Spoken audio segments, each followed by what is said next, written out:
하나님 말씀 사도행전 20장을 보겠습니다. 1절에서 12절까지 말씀입니다.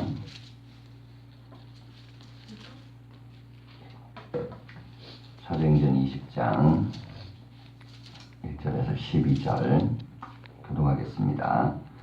소요가 그침에 바울은 제자들을 불러 권한 후에 작별하고 떠나 마게도냐로 가니라.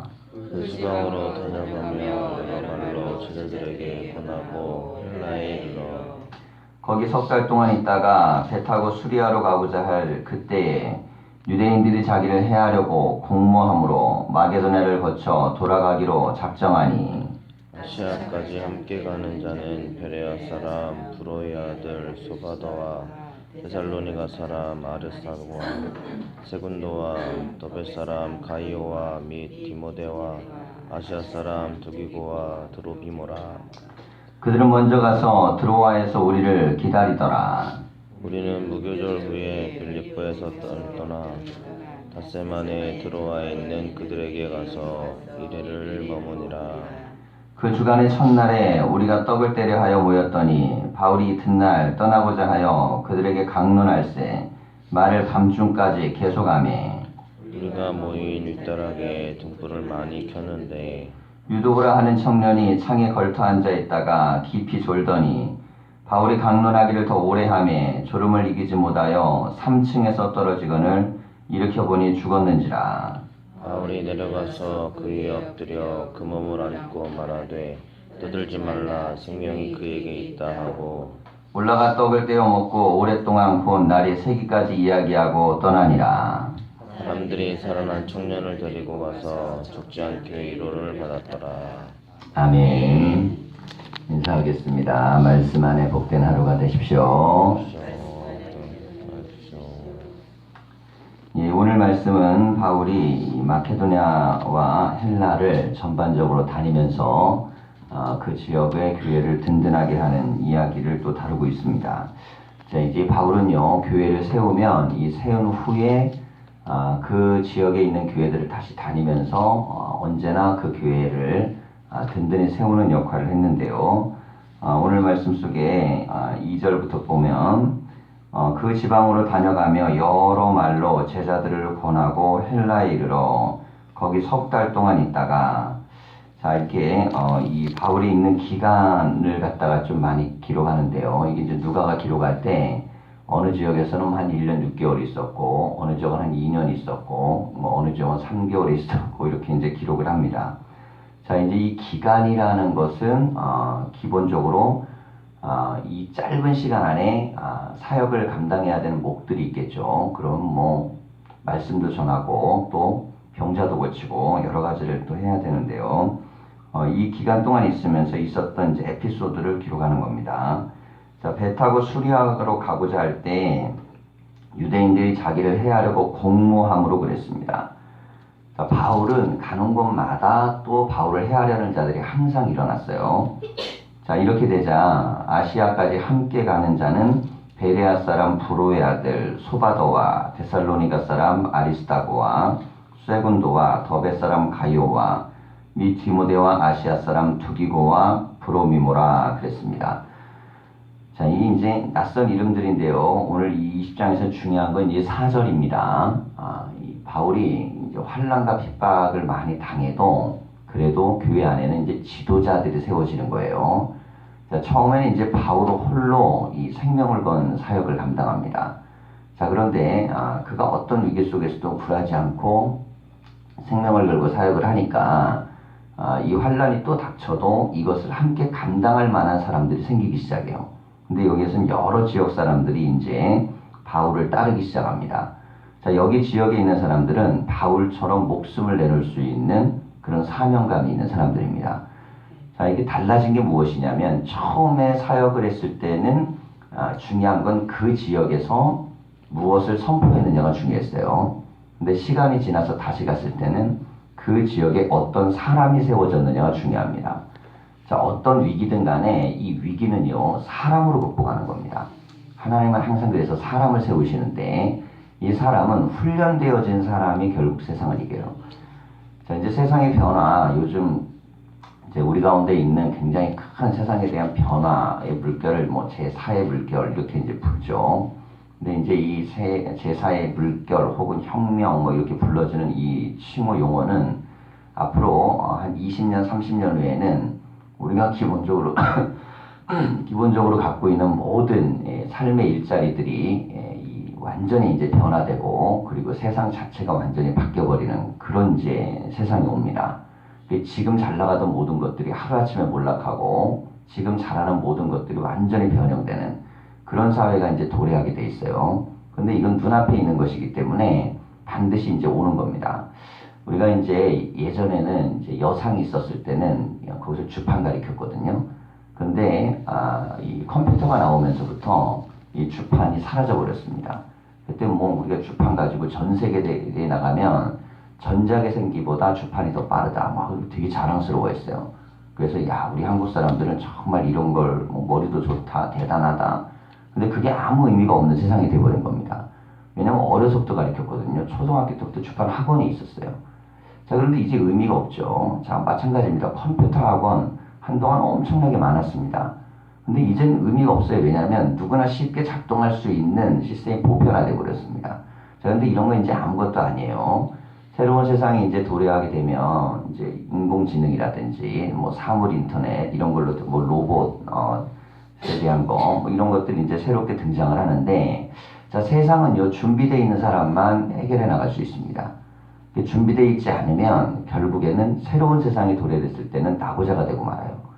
자 우리가 인생을 살아갈 때요 그래서 미래를 볼 수 있는 미래는 언제나 위기 속에 옵니다. 미래가 이제 밝게 우리에게 오는 경우는 거의 없어요. 미래라는 건 항상 우리에게 불안하게 옵니다. 그리고 두렵게 오고 어떻게 가야 될지 몰라요. 자, 그 속에서 우리가 미래가 어떻게 될지 아는 사람들 혹은 그것들을 헤쳐나갈 수 있는 사람들이 있는데 자, 지금 이제 이들에게도 무엇이 왔냐면 위기가 왔어요. 이 위기라는 건 계속 자기 앞에 닥칠 핍박과 환란들이 이제 생깁니다. 자, 그런데 이런 위기와 핍박과 환란들을 이겨낼 수 있는 것은 무엇이냐? 그것은 바로 사람을 세우는 것입니다. 어떤 시스템이든 사람이 세워지는 조직은 사는 거고 사람이 세워지지 않으면 그 조직은 무너집니다. 자, 대한민국이 처음에 선교사들이 들어왔을 때 세계적으로 가장 못 살고 가장 가난하고 그리고 교양 없고 이 배운 거 없는 나라다. 자, 이게 이제 선교사들이 들어와서 봤을 때 문맹률이 높았고요. 그리고 사람들의 교양 수준이 굉장히 낮았습니다. 그리고 이제 모든 면에서 이 뭐 사회 전반에 있어서 뭐 유구한 역사를 자랑한다고는 했지만 그게 뭐 이렇게 변하지 않는 500년, 조선왕조 500년 뭐 변하지 않는 거거든요. 고려 500년도 변하지 않는 것. 그러니 이 변하지 않는 것 속에서 야 여기에 희망이 있을까? 이렇게 생각을 했어요. 자 그런데 선교사들이 어디에다가 집중을 하냐면요. 과거에 아무런 변화가 없어도 결국에는 사람이 세상을 바꾸기 때문에 그들에게 시작한 게 뭐냐면 가르치는 일입니다. 자, 그래서 그들을 데려다가 영어를 가르치고, 그들을 데려다가 학문을 가르치고, 그들을 데려다가 유학을 시키고, 그리고 나서 그들을 이 조선의 새로운 지도자로 만들기 위한 노력을 합니다. 자, 결국 그 노력의 결실들이 건국 이후에 대한민국을 세워나가는 굉장히 중요한 인재들을 만들어냈어요. 자, 그러니까 뭐 이제 도산 안창호 같은 경우는 1920년대 이후에 이 나라가 나라는 빼앗겼지만 살 수 있는 유일한 길은 교육 입국이다. 배우지 않고는 절대 되지 않는다라는 거예요. 자, 이게 배움이라는 건요, 반드시 뭐 이렇게 우리가 뭐 책 보고 교과서 보고 인생을 배우는 건 아닙니다. 그러나 중요한 건 뭐냐면 배우려는 노력의 의지가 있고 뭔가 깨달으려고 하는 사람들을 통해서만 미래가 희망이 열리게 되어 있습니다. 자, 세상은요, 우리가 살아갈 세상은 끊임없이 우리가 배우고 익히고 노력해야 돼요. 자, 신앙도 마찬가지입니다. 자, 우리가 이 신앙은요, 열심히 비는 신앙이 아니고 열심히 배우는 신앙입니다. 자, 이게 기독교가요, 다른 종교하고 굉장히 큰 차이예요. 자, 점집을 찾아가는 사람은요, 뭘 배우러 가는 게 아니죠. 자기가 원하는 걸 뭔가 응답을 받고 해결을 받으러 가는 겁니다. 궁금한 거 알고 싶어서 가는 거예요. 자, 그런데 신앙은요, 궁금한 것을 그렇게 무슨 귀신한테 가고 묻는 게 아니고 하나님의 말씀의 뜻들을 깨달아 알아서 이 원리들을 발견하는 것입니다. 자, 그래서 세상에 앞으로 무슨 일이 벌어질까가 아니고 어떤 일이 벌어지든 내가 어떻게 살 수 있는 능력을 키우는가가 중요합니다. 자, 그 능력이 불안의 요소를 없애버릴 수 있어요. 자, 그래서 오늘 이 말씀들을 보면 바울의 사역은 환란은 점점 강해지지만 사람들이 세워졌기 때문에 교회는 더욱더 든든해졌습니다. 그러니까 교회든 뭐 어디든 다 마찬가지인데 어떤 사람들이 세워지느냐 결국 이것이 인생을 또 결정하는 것입니다. 자, 7절 이하를 보면요. 그 주간의 첫날에 그랬습니다. 자, 이제 바울이 이 무교절 기간에 이 지역을 이제 떠나려고 시간을 지나면 좀 떠나려고 준비하는 주간의 첫날에 우리가 떡을 떼려 하여 모였더니 바울이 이튿날 떠나고자 하여 그들에게 강론할세 말을 밤중까지 계속하며 그랬습니다. 자, 바울이 이제 3개월 동안 머무는 동안요. 여기에서 이제 내일 정도 가야 되는데 오늘 밤에 정말 이제 마지막으로 이렇게 말씀을 막 전하고 가야 되는데 마음이 한마디라도 더 하고 싶고 조금이라도 더 말씀을 전하고 싶었던 겁니다. 그러다 보니까 그 강론의 말이 밤중까지 계속됐습니다. 계속 이제 설교를 한 거죠. 그러니까 설교가 굉장히 길었던 겁니다. 자, 우리가 모인 윗다락에 등불을 많이 켰는데 이젠 등불을 켜고 이 말씀을 들을 정도로 시간이 깊어졌어요. 유두고라 하는 청년이 창에 걸터 앉아 있다가 깊이 졸더니 바울이 강론하기를 더 오래 하매, 자, 어느 정도 시간이 흐를 때까지 이제 참았는데 이 젊은 사람이니까 나름대로 좀 노력했겠죠. 졸지 않고 자지 않으려고 막 견뎠는데 이때는 이제 도저히 견딜 수 없어서 막 깊은 잠에 들어버렸습니다. 자, 그랬을 때에 졸음을 이기지 못하고 3층에서 떨어져서 그만 죽는 사건이 벌어져요. 자, 이게 이제 바울의 선교에 있어서요 가장 큰 개인적인 위기입니다. 만약에 이렇게 설교를 하다가 듣는 사람이 이 3층에 떨어져 죽는 사건이 그대로 이게 생겨버리면 이후에 이게 유대인의 핍박의 문제가 아니고 이 교회 안에 생길 수 있는 엄청난 이 대가를 또 치러야 되겠죠. 이 뭐 엄청난 혼란에 빠졌습니다. 그럼 뭐 사람이 죽었으니 얼마나 혼란스럽고 정말 위기가 왔겠어요. 자, 그런데 이 놀라운 일은 하나님께서 이 일을 해결해 주셨다는 것입니다. 10절을 보면 바울이 내려가서 그 위에 엎드려 그 몸을 안고 말하되 떠들지 말라 생명이 그에게 있다 하고 그랬어요. 자, 이 사람이 분명히 죽었는데 바울이 내려가서 그를 안고 그를 위하여 기도하여 이 청년이 살아납니다. 자, 이 사건은요 완전한 위기를 놀라운 기적으로 바꾼 사건입니다. 자, 그런데 이것은 하나님께서 이 위기 가운데 역사하시는 은혜를 또 보여주시는 거예요. 자, 바울에게는 가는 곳곳마다 이런 특별한 일들이 일어났습니다. 자, 이런 특별한 일이 일어났던 이유는 그가 생명을 살리는 데 목숨을 걸었기 때문이에요. 자, 그러니 하나님은 그를 위하여 보통 사람이 할 수 없는 일의 것들이 일어나도록 해주시는 것입니다. 자, 우리가 사명과 사역을 감당할 때 중요한 건 무엇이냐면 내가 하나님 앞에 어떻게 서 있느냐가 내게서 능력을 만들어내는 것이지 능력을 가지고 무엇을 하는 게 아닙니다. 그러니까 내가 능력을 갖고 뭘 한다 그러면요 그거는 다 자기 교만과 그리고 결국에는 그 자기에 빠져버리기 때문에 이게 실패로 돌아가면요 철저한 낙심에 빠집니다. 신앙생활하면서 이게 절망과 낙심에 빠지는 대부분의 경우는 내가 나를 의지해서 신앙생활을 하는 경우예요. 그러니까 자기 역량대로 하니까 되게 좋죠. 처음에는 막 되는 것 같기도 하고 사람들 반응도 있고 이렇게 저렇게 막 반응하는 사람들 보면 즐겁기도 하고, 근데 내가 원하는 대로 그렇게 다 되지 않습니다. 시간이 지나면 생각지도 않은 사건도 터지고 또 관계도 항상 그렇게 좋은 게 아니고, 자, 이런 일들이 벌어지고 나면 그때부터 어떻게 되냐면 낙심이 와요. 자, 근데 돌이켜보면 핵심은 뭐냐? 결국엔 내가 나를 드러내려고 그러면 그럼 무너지는 겁니다.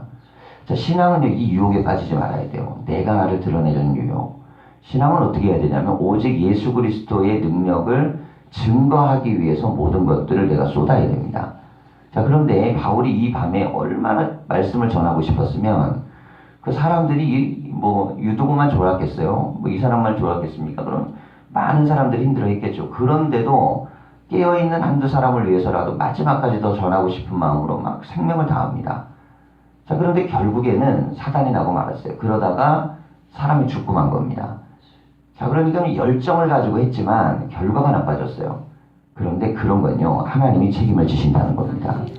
자, 우리가요, 하나님의 교회에서 사람에게 잘 보이려고 갈 것이냐, 아니면 하나님에게 잘 보이려고 할 것이냐, 이게 베드로에게 가장 중요한 신앙 고백입니다. 우리는 오직 하나님만 보고 예수의 길만 가겠다. 자, 바울도 마찬가지입니다. 사역을 함에 있어서 굉장히 중요한 건 내 사역의 목적은 바로 내가 생명을 살리는 것을 위해서는 정말 모든 것들을 다 걸겠다니 각오한 믿음을 가졌기 때문에 하나님은 생명을 죽은 자도 살리는 기적을 보이셔서 영혼을 일으켜 주신 것입니다. 자, 이러면서 올라와 떡을 떼어 먹고 오랫동안 곧 날이 새기까지 이야기하고 떠나니라. 이게 얼마나 놀라 또 감격을 했겠습니까? 그때부터는요, 그냥 바울의 설교는 그것 자체가 능력과 기적입니다. 죽은 자를 살렸으니 이 사람들이 뭐 이렇게 바울의 이야기를 듣는 자세가 어땠겠어요? 여러분, 제가 보면요, 이 말씀은 어디에서 능력이 나타나냐면, 말씀은 듣는 사람에게서 체험이 있을 때 그 다음부터 말씀의 능력이 나타납니다. 예, 그건 제가 목회하면서 느끼는 거예요. 설교는 뭐 이렇게 달변이고 잘해가지고 감동을 주는 게 아닙니다. 설교는 선포된 말씀대로 이루어지면 그때부터 사람들이 듣기 시작합니다. 뿐만 아니라 그 말씀을 진리로 받아들여요. 그러니까 결국에는 하나님이 말씀을 통해 역사를 하셔야 됩니다. 이 무슨 말씀의 논리가 어떻고 줄거리가 어떻고 뭐 예화가 어떻고, 그런데 중요한 건 뭐냐면 생명을 못 살려내요. 아무 의미가 없습니다. 자, 그런데 뭐 별 그렇게 대단한 것 같지도 않은데도 그 말씀 들으면 사람들이 살아나고 반응하고 변화가 된다. 자, 거기에는 하나님의 역사가 말씀 가운데 흘러 들어가는 것입니다. 자, 이렇게 말씀의 역사가 함께 들어가니까 밤새 힘들어가지고 지금 지쳐있는 사람들인데, 이 아이가 살아난 이후엔요, 날이 새기까지 이야기했다 그랬습니다. 날이 새기까지. 그래도 지치지 않은 거예요. 왜냐하면 죽은 자가 살아나는 기적을 봤기 때문에.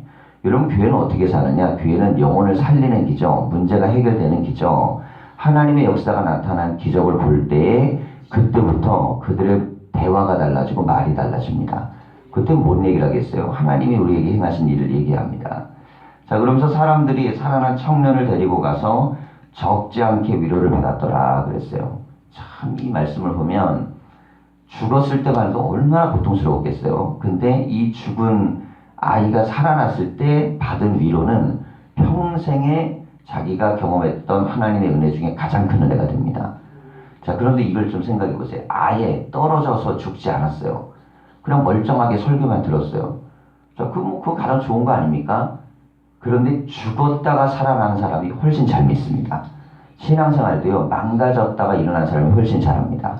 뭐 병들었다 고침받은 사람, 문제 있다가 좋아진 사람, 타락했다 돌아온 사람, 그리고 막 방황하다가 되돌아온 사람. 자, 이 사람들이 왜 신앙생활 더 잘하냐면 아는 거예요. 믿음이 무너지는 게 얼마나 인생을 망치는지를. 그리고 삶의 믿음이 무너졌을 때 나에게 닥치는 대가가 얼마나 대단한지를. 그래서 신앙생활은요, 연수가 긴 사람이 유리한 게 하나가 있습니다. 그게 뭐냐면 실패를 많이 봤기 때문에 이제는 내가 그 길로는 가지 말아야지라는 깨달음을 얻기에 좋은 게 바로 그 신앙생활을 오래 한 장점. 제가 보면 유일합니다.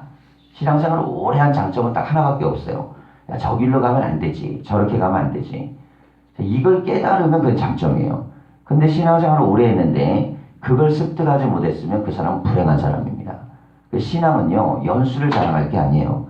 신앙의 연수 속에 나는 오직 주님께만 더 가까이 가는 믿음을 가지고 있는가.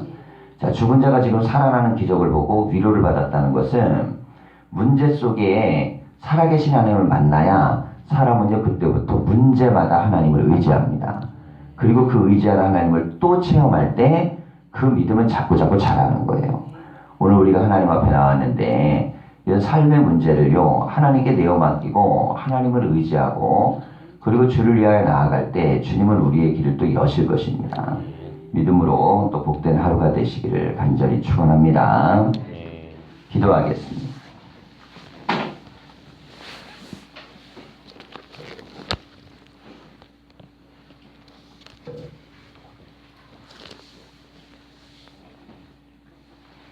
살아계신 하나님, 우리가 바울의 열정을 봅니다. 목숨을 걸고 사역하며 생명을 구원하기 위하여 하나님 늦은 밤까지 설교하며 하나님 지치지 않는 열정을 가지고 한 생명이라도 살리기 위해서 노력하고 애쓰고 있습니다. 어떤 이는 졸다가 난간에 떨어져 죽을 만큼 하나님 그런 상황이 생겼지만은 하나님께서는 그 영혼을 살리시고 또 다른 기적을 보이셔서 하나님의 말씀이 살아있으며 그 말씀이 운동력이 있는 것들을 보이셨습니다. 하나님 우리가 말씀 안에 거하게 하여 주시고 말씀의 능력을 체험하는 교회가 되게 하여 주시옵소서. 그리고 말씀 붙들고 기도하며 나아갈 때 우리 앞에 놓인 태산 같은 문제가 옮겨지는 역사를 경험하게 하여 주시옵소서.